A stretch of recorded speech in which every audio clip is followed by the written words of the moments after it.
Toasties. You know, the Coast Guard, they're deployed more places around the world than any other branch. And you play with a good outfit, pal.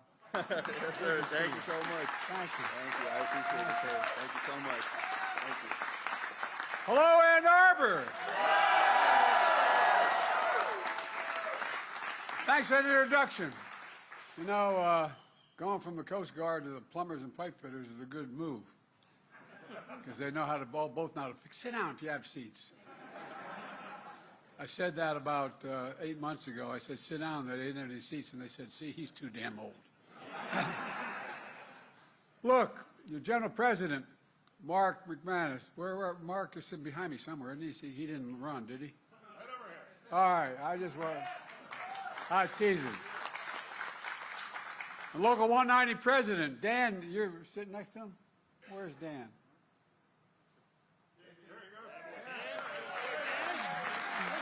Danny,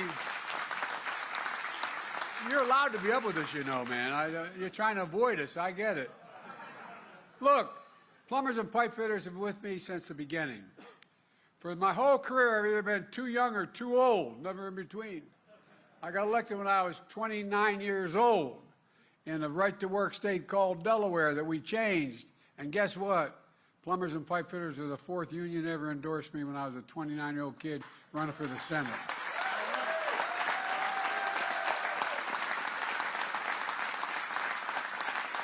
Mark flew over from Washington with me on Air Force One, along with the great national labor leaders, Brent Booker of the Laborers. Brent, thank you. Sean McGarvey, Building Trades. Gwen Mills, Unite Here.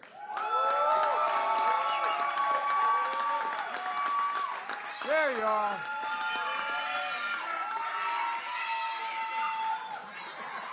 Well, by the way, we were talking about Gwen and I on the plane. She flew out with me.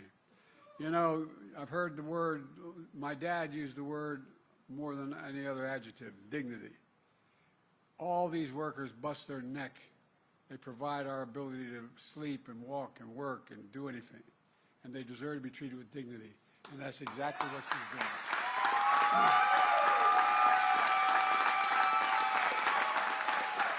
And Kenny Cooper, IBEW. Oh, I'll tell you what, man. Kenny was the first one to stand up for me in 2020. He came out and he said he was going to be for me. And he brought his union along and it changed everything. Kenny, you're not only a great labor leader, you're a good personal friend. Thank you. Thank you, thank you, thank you.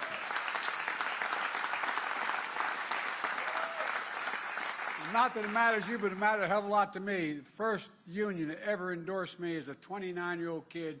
When I got elected, I wasn't old enough to be sworn in. I had to wait 17 days to be eligible. But guess what? This guy was with an outfit called United Steelworkers. First union endorsed me.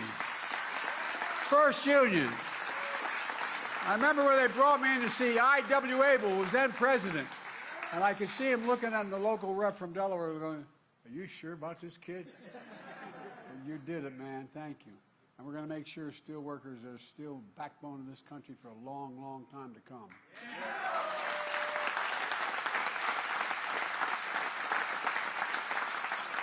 Folks, what a great way to cap off a Labor Day week. To be a proud union state of Michigan. Michigan, Michigan, Michigan. Well, I mean it. It's always great to be with a dear friend, Debbie Dingle, who's a great, great personal friend. Debbie. When you're in a fight, you want Debbie on your side, and thank God she's been on mine. Thank you, Debbie. We're joined by other members and great Congressman. Haley, who's been there, one of the most enthusiastic people I know. Haley, stand up. Stand up, kid. And Cherie, who's doing an incredible job. Where is Cherie? She's out there somewhere. There he is. Come on. Stand up, man, because otherwise they'll think your son's the congressman. There are also two members of my cabinet here today. Transportation Secretary Pete Buttigieg.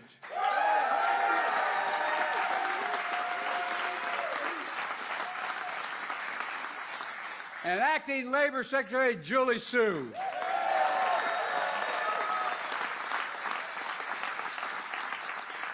You know, when Marty left, you know Marty used to be labor secretary? Marty, I tell you, he's in a comfortable place. He's with guys running around smashing you with hockey sticks. But I tell you what, I think we've changed the Labor Department. They understand the word labor means union.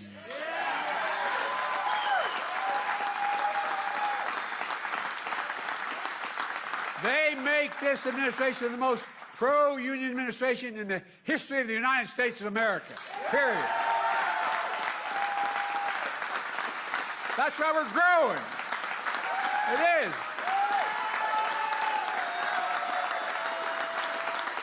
Look,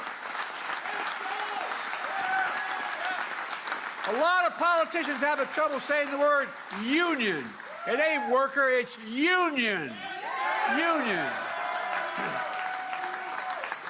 Kamala and I know how to say the word and back to the... Look, we know a simple truth.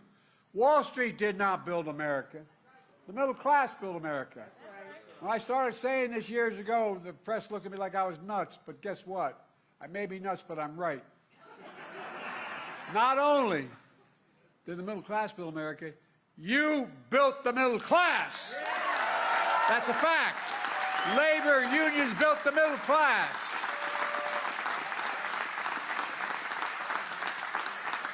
When I was vice president and became president, I got a little heat because I was so, quote, pro-union.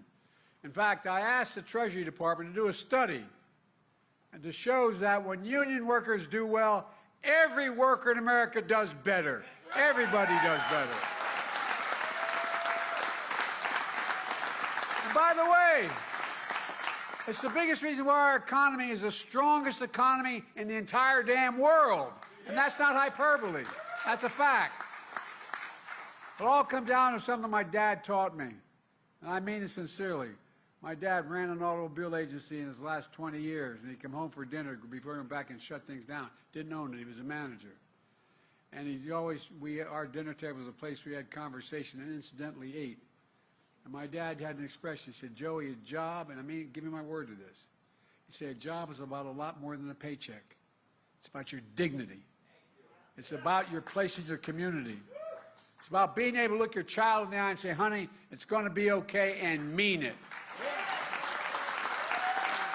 I mean it. It's not a joke.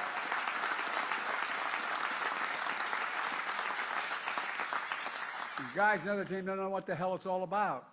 They don't understand the word dignity. A good job.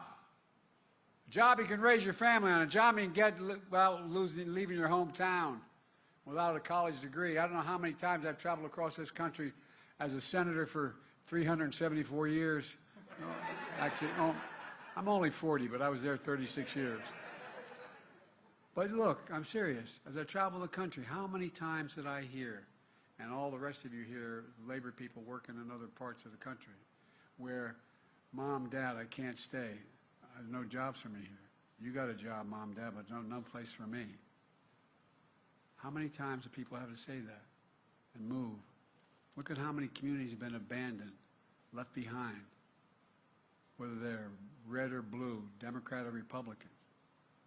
A good union job, a good job in a union is building a future worthy of your dreams. My vision has always been, and I mean it sincerely since I was a young senator, to grow our economy from the middle out and the bottom up instead of the top down. Not a whole lot ever trickled down to my dad's kitchen table. Not a whole lot ever had. We put workers first. We invest in all of America and all Americans. When we do that, we do well. Everybody in America deserves one thing, a fighting chance. Just a chance, no guarantee, a chance, fighting chance.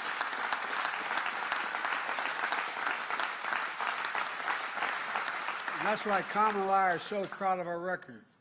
The greatest job creation record of any single presidential term in American history, because of you. Earlier today, we learned the economy created another 142,000 jobs last month.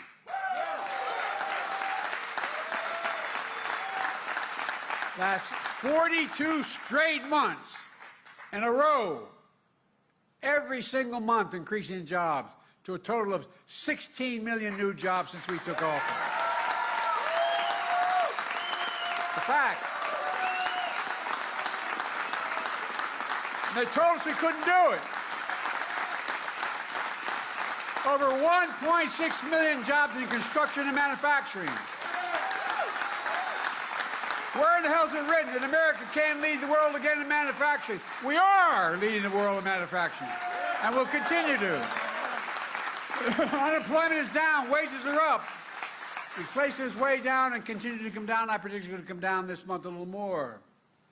And just last year, we added 250 new energy jobs.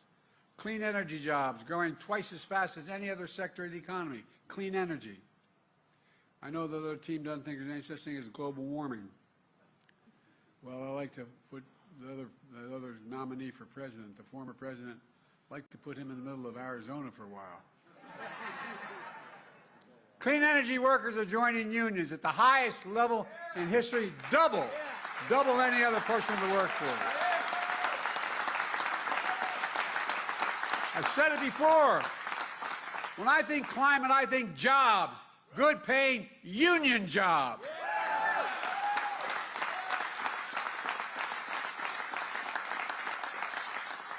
I tried for years. One of the first things I did when I became president was protecting the pensions of 1 million union workers and retirees when I signed the Butch-Lewis Act. Butch-Lewis. So far, over 62,000 workers and retirees across Michigan are benefiting from that signing. Yes, I am. Before we acted, workers faced cuts in their pension. Now they're not only restoring the full amount of their pensions, but they're getting back pay as well.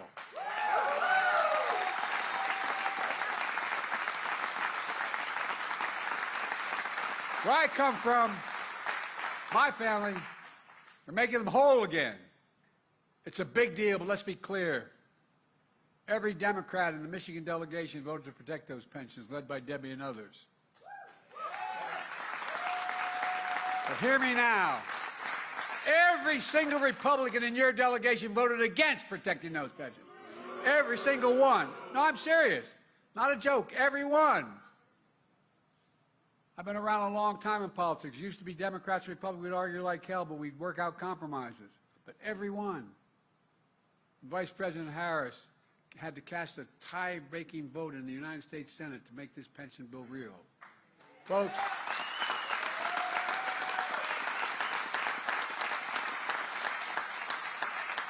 I've been talking about it a while, but we followed up with another big deal, as Barack used to kid me about.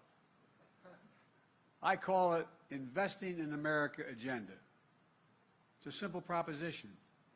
That includes our law, rebuilding America's infrastructure, fixing, as your governor said, the damn roads.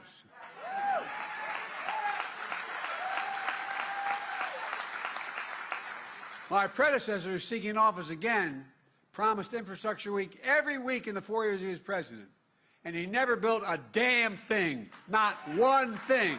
Not a joke. Not one. Well, Kamala and I have made sure Michigan receives so far, $10.9 billion for 2,000 projects so far. Roads, bridges, removing lead pipes from homes and schools, clean drinking water, delivering affordable high-speed internet to every Michigander. And the number's still growing. We're just getting started. That bill I got passed and said that Biden couldn't do it, guess what? $1.3 trillion over 10 years. And we reduced the budget at the same time. And guess what? With your support, I signed an executive order to make sure that the largest federal construction projects that are being built in America are built with project labor agreements. You all know what that is. But for folks at home who don't know what a project labor agreement is, the contractor, the subcontractor, the unions put in place the conditions for the construction before it begins. These agreements make sure construction is top-notch, on time, on task, and on budget. It's a big deal for a big project like Sioux Locks in the Upper Peninsula. that your two great senators, Debbie and Gary Peters, are instrumental in delivering.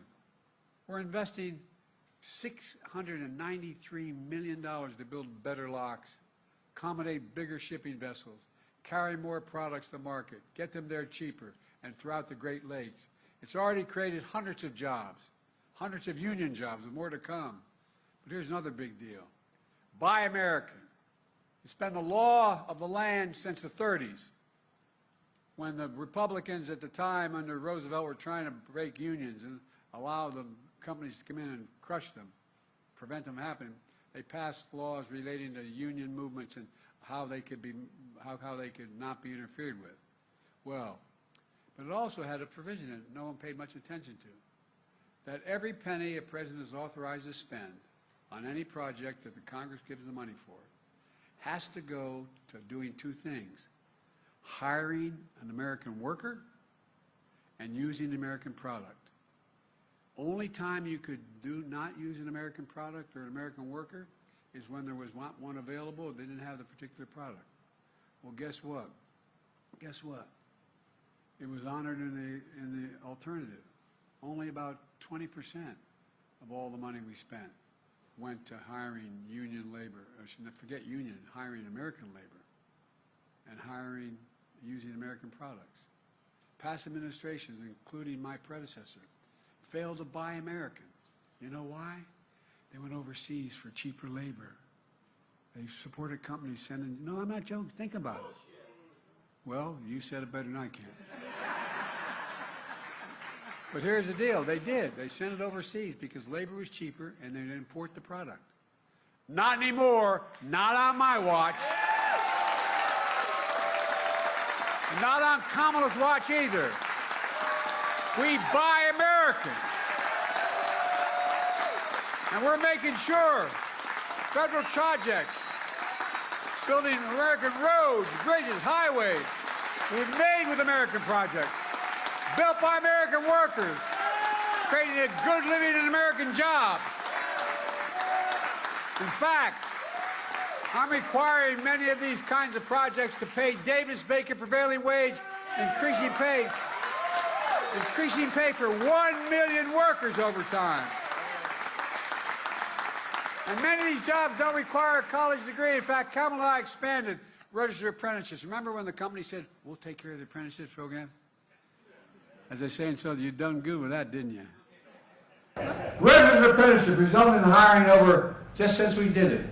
Remember all the heat we got for doing it. Well, guess what? Hiring over 1 million apprentices since we came to office. 1 million, just since we did it.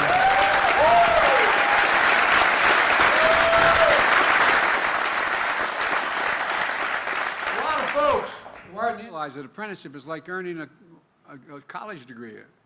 For real. Some of you apprentices have to be journeymen for 4 to 5 years. You get paid to learn a trade. And you're the single best workers in the world. Not a joke. Like Andrew and his fellow plumbers and pipe fitters. Not a joke. It's not a joke. You know, we invented the computer chip, about the size of the tip of my little finger, which we invented it. We modernized. We did all the work. And guess what?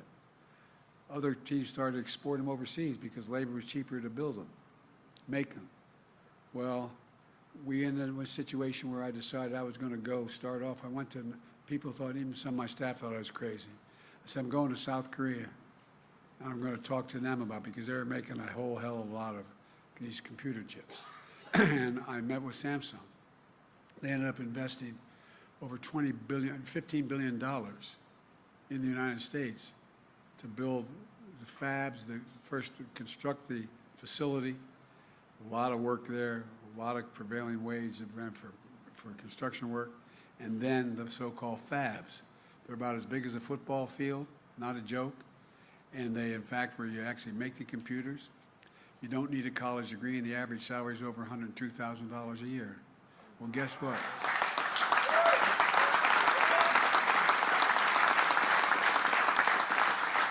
So I asked Samsung, why were they coming in that? By the way, it's well over $50 billion being invested coming from abroad. I said, why are you coming back to the United States? He said, simple reason. Not a joke. This is from the chairman of the board of Senate. Because you have the most qualified workers in the world. No joke. That's real, not a joke. And it's the safest place in the world for me to invest my money. But here's the deal, guys. We're not going to see it for a little bit because it takes time to build those factories. None of them are open yet. But there are going to be millions of people working in those factories. And guess what? Once that starts, you're going to create entire communities around them. When you build a factory that has 500,000 people working in that factory, and they're making good money, guess what? You end up building drugstores, movie theaters, supermarkets. You end up building communities around it. No, I really mean it. And by the way, 50% of all the business in America is small business. Small business. So look, when Kamala and I come in, we always believe that the National Labor Relations Board should be pro-labor. Well, that's why one of the most significant things we've done is appointing a National Labor Relations Board members who actually believe in unions and the right to negotiate.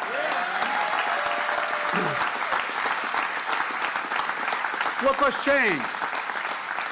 When Trump was president, he appointed union busters in that organization. It's designed to promote unions. And by the way, you think he has any damn idea what we do? No, I'm not being a wise guy.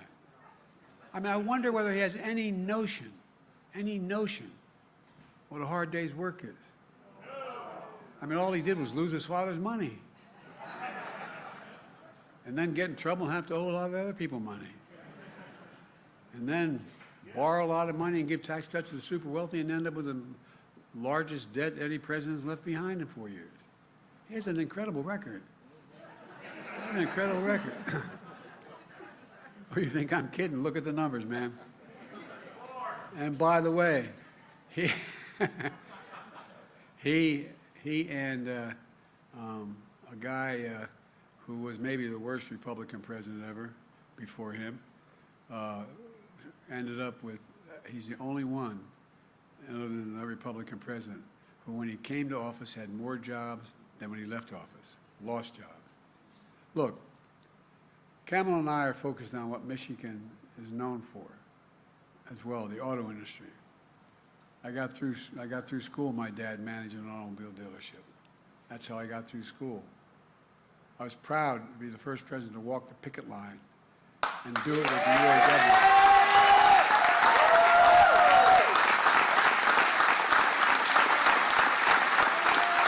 Walk the picket line with UAW workers here in Michigan.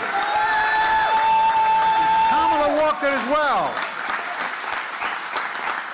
But Trump would much rather cross a picket line than walk one.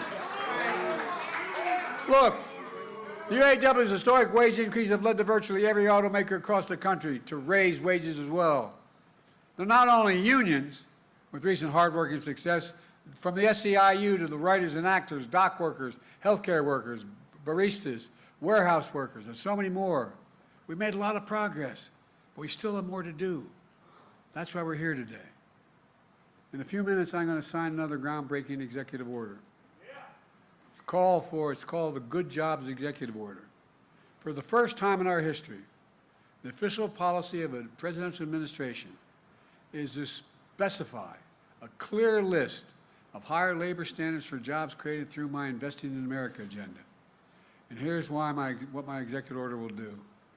For jobs created using federal dollars, Good Jobs Executive Order will call on a federal agency to protect the workers, the power of the workers, to encourage the free and fair choice to join a union. My executive order goes on to call on federal agencies to include high labor standards in grants that we give, prioritizing projects that pay wages you can raise a family on and provide benefits like child care. Right now, Davis-Bacon prevailing wage only applies to construction jobs, and construction jobs are booming. My executive order, though, promotes federal policies to raise wages beyond construction, all across the manufacturing sector, because manufacturing is booming. My executive order will also strengthen the pipeline to good jobs. It'll promote policies to create more registered apprenticeships, pre-apprenticeships, and other job training programs that don't require a college degree, that put young people on a pathway to getting the skills for good-paying union jobs. And finally, my Good Jobs executive order will level the playing field for underserved communities, ensure everyone gets a fair shot at a job. That means elevating the best practices to prevent discrimination and bias in hiring, protect the safety of workers. It all matters. Kamala and I are going to hold federal agencies accountable by creating a task force led by the Secretary of Labor, by the Director of the National Economic Council, to make sure we fully implement this new job order, create jobs executive order, excuse me. The ideas are just common sense. Economists have long believed that these good job standards produce more opportunities and better outcomes for workers and more predictable outcomes for business as well. It turned out to be a win-win situation for everyone, including business. In fact, presidents of both parties have recognized this. Prevailing wage laws date back to President Hoover. Registered apprenticeships date back to Franklin Roosevelt.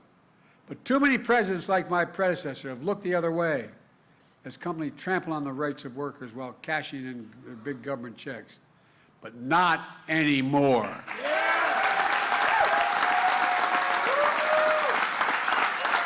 With today's executive order, Kamala and I are setting a policy across the board in the support of good job standards.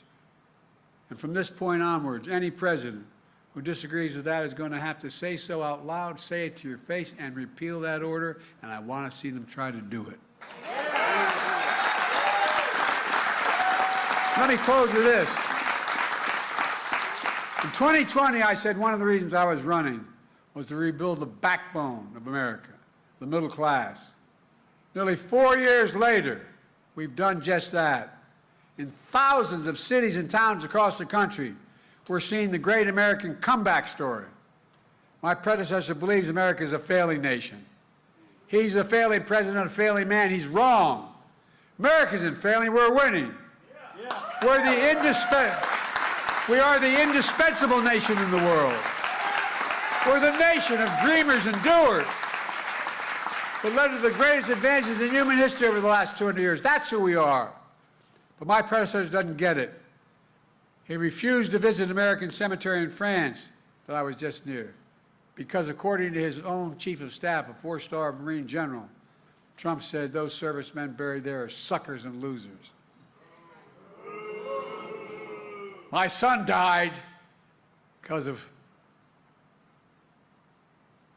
a year in Iraq. I'm just happy, and I mean this in front of my heart. I'm glad I wasn't there. I think I would have done something. No, I think you would have too. They're heroes. He's the sucker. He's the loser, the way he talks.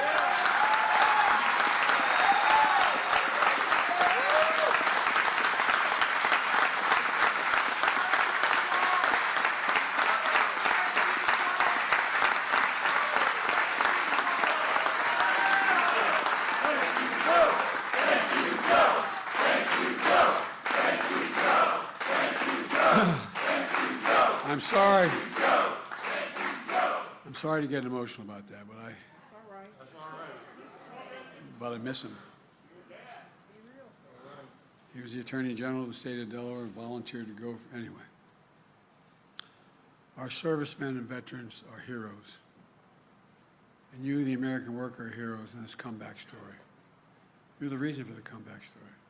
Because of you, all those who came before, we're the only nation that's always emerged every single time. Check it out. Always emerged in American history. We've always come out of a crisis stronger than we went in. Stronger than we went in. Because of you, and I mean it from the bottom of my heart, I've never been more optimistic about America's future. We just have to remember who we are. We're the United States of America. There's nothing beyond our capacity when we work together, when we fight. I'm now going to go over and sign that good jobs executive order and keep it going, guys. You're saving the country. God bless you all. God bless America.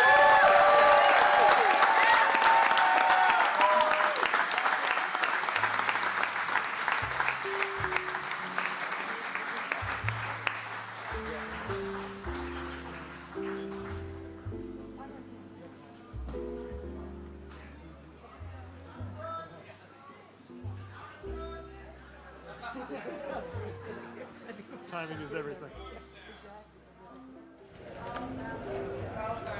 Now, Coach Joe, where's President's issue? Randall, Randall, come on up.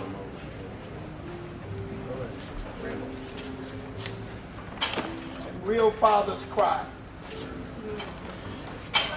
Randall, I'm going to give you the signing pen, presidential pen.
Scranton, Pennsylvania, true story.